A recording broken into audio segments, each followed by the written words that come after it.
సుమన్ టీవీలో మీ business promotions కోసం ఈ కింది నెంబర్ను సంప్రదించగలరు.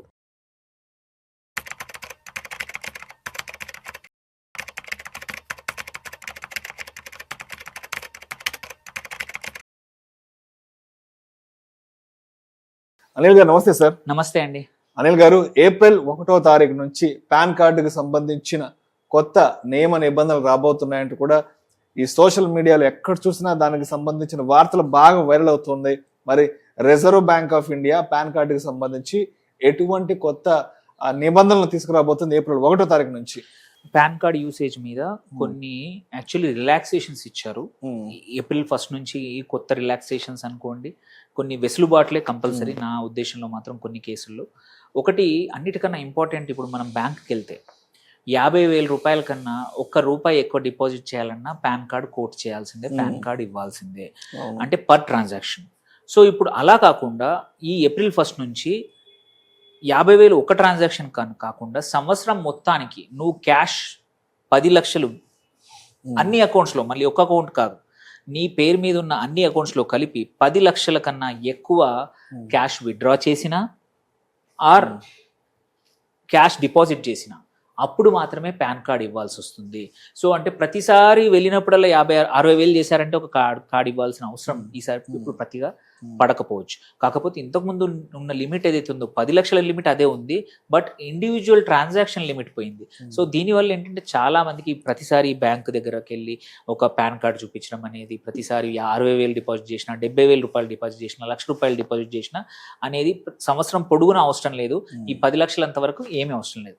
10 లక్షలు దాటితేనే ఒకసారి మనం పాన్ కార్డ్ ఇస్తే సరిపోతుంది అనమాట. దీనివల్ల చాలామందికి బ్యాంకింగ్ యూజర్స్ అందరికి కూడా, వినియోగదారులందరికీ కూడా ఉపయోగకరమే, చిన్న చిన్న వాళ్ళకి అందరికి కూడా. కాకపోతే ఏంటంటే హై వాల్యూ క్యాష్ మూవ్మెంట్స్ అయితే మాత్రం ట్రాకింగ్ ఎప్పుడు జరుగుతూనే ఉంటుంది. 10 లక్షల కన్నా ఎక్కువ క్యాష్ను ఒక సంవత్సరంలో తీసావంటే it will start reporting to, అంటే మీరు పాన్ కార్డ్ కూడా ఇవ్వాల్సి వస్తుంది, పాన్ కార్డ్ మీద రిఫ్లెక్ట్ అవుతుంది అనమాట. దట్ ఈస్ రూల్ 1, కొత్త రూల్. దెన్ రూల్ 2 ఏంటంటే, this is related to real estate. ఇల్లు కొనడం ఆర్ ప్లాట్లు కొనడం ఆర్ ఫ్లాట్లు కొనడం ఏవైనా సరే, ఇంతకు ముందు 10 లక్షల కన్నా ₹1 ఎక్కువ ట్రాన్సాక్షన్ ఉన్న పాన్ కార్డు మ్యాండేటరీ ఉండింది. 10 లక్షల కన్నా ₹1 ఎక్కువ, అంటే 10 లక్షల కన్నా తక్కువ ఉంటే నువ్వు పాన్ కార్డు ఇవ్వాల్సిన అవసరం ఇంతకుముందు లేకుండింది. బట్ ఇప్పుడు అదేంటంటే, ఇప్పుడు చిన్న ప్లాట్ ఎక్కడ కూడా 10 లక్షల కన్నా లోపల ఒక ప్లాట్ ఏది లేదు రియల్ ఎస్టేట్ ట్రాన్సాక్షన్. సో ఏంటంటే గవర్నమెంట్ ఇప్పుడు ఆర్బీఐ ఏం చేసిందంటే ఏప్రిల్ 1 నుంచి ది లోవర్ లిమిట్ని 20 లక్షలు చేసింది అనమాట. అంటే 20 లక్షల కన్నా తక్కువ ఉన్న ఏ రియల్ ఎస్టేట్ ట్రాన్సాక్షన్ చేసినా నీ పాన్ కార్డ్ ఇవ్వాల్సిన అవసరం లేదు. సో ఇది మంచి అడ్వాంటేజ్. చాలామంది చిన్న చిన్న విలేజ్ల్లో కానీ, చిన్న చిన్న టౌన్లో కానీ మనము ట్రాన్సాక్షన్స్ ఏవైతే ఉన్నాయో వాటికి చిన్న వినియోగదారులు ఎవరైనా రియల్ ఎస్టేట్ కొంటున్న వాళ్ళకు కూడా ఇది మంచి ఇబ్బంది లేకుండా మంచి సరళతరమైన విషయం అన్నమాట. ఇది సెకండ్ రూల్ రియల్ ఎస్టేట్కి. థర్డ్ రూల్ వచ్చేసి మోటార్ వెహికల్స్ది. ఇంతకుముందు ఏంటంటే దాదాపు అన్ని కార్స్, ఏ కార్, యూజ్డ్ కార్ కొన్నా, కొత్త కార్ కొన్నా, నువ్వు చిన్న మారుతి కార్ కొన్నా, ఆర్ 800 కానీ, టాటా నానో లాంటి, అంటే నానో లేవు కానీ 5 లక్షలు 4 లక్షల కారు కొన్నా కూడా నువ్వు పాన్ కార్డ్ ఇవ్వాల్సి వచ్చేది. సో 2 వీలర్స్ మాత్రం ఇంతకుముందు ఎగ్జెంప్ట్ ఉండింది. కానీ ఇప్పుడు ఏప్రిల్ 1 నుంచి ఏంటంటే కొత్త రూల్ ప్రకారం 5 లక్షల కన్నా ఎక్కువ వాల్యూ ఉన్న వెహికల్ ఏదైనా సరే దానికి మాత్రమే నువ్వు పాన్ కార్డ్ ఇవ్వాల్సి వస్తుంది. సో ఇది ఇందులో ఏంటంటే, ఈ 5 లక్షల కన్నా ఎక్కువ కాస్ట్లీ బైక్ అయినా పర్లేదు. ఇంతకుముందు 2 వీలర్స్కి ఎగ్జెంప్ట్ ఉండేది ఏ ప్రైస్ అయినా సరే. బట్ ఇప్పుడు any vehicle which is above 5 lakhs అయితేనే నువ్వు పాన్ కార్డ్ ఇవ్వాల్సి వస్తుంది.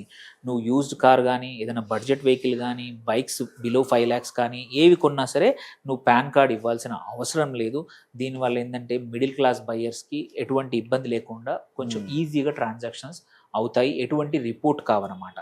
దెన్ ఇది మూడోది. దెన్ నాలుగోది ఇంపార్టెంట్ ఏంటంటే, చాలామంది మనం చూస్తాము చిన్న చిన్న ఫంక్షన్స్ చేసుకుంటాం, బ్యాంకెట్ హాల్కి వెళ్తాము, ఆ రెస్టారెంట్లలో చిన్న చిన్న బర్త్డే పార్టీలు కానీ, చిన్నదంటే ఒక 50 మంది 100 మంది చేసినా సరే, కంపెనీ తరపున చిన్నవి చేసినా 50,000 కన్నా ఎక్కువగా ఉంటే కంపల్సరీ పాన్ కార్డ్ తీసుకోవాల్సి వచ్చేది, ఇవ్వాల్సి వచ్చేది వాళ్ళకి. బట్ ఇప్పుడు దాన్ని ₹1,00,000 చేశారు. సో దానివల్ల ఏంటంటే మనం చేసే చిన్న ఫంక్షన్స్ అన్నీ కూడా 1,00,000-1,50,000 కన్నా ఎక్కువగా ఉండదు. అంటే 1,00,000 వరకు ఎటువంటి పాన్ కార్డ్ ఇవ్వకుండా ఫంక్షన్స్ చేసుకోవచ్చు. సో ఎటువంటి రిపోర్టింగ్ లేకుండా పాన్ కార్డ్ కోట్ చేయకుండా మనం క్యాష్ రూపంలో కూడా బిల్స్ చేసేసి తక్కువలో మనం బయటపడవచ్చు. ఇది 50,000 నుంచి ₹1,00,000 చేశారు. ఇది ఇంకొక రిలీఫే.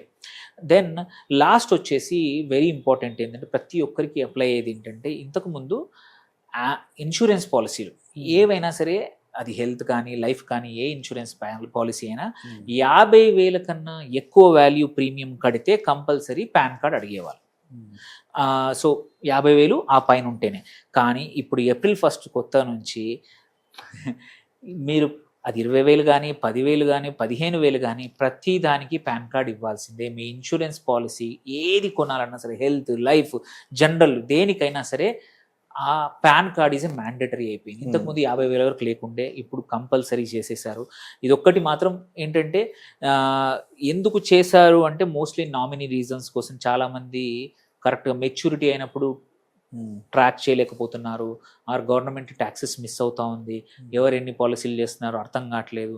సో 45,000 ప్రీమియం కట్టే నువ్వు 10 పాలసీలు కడితే గవర్నమెంట్కి ఎటువైపు ఇంటిమేషన్ వెళ్ళట్లేదు.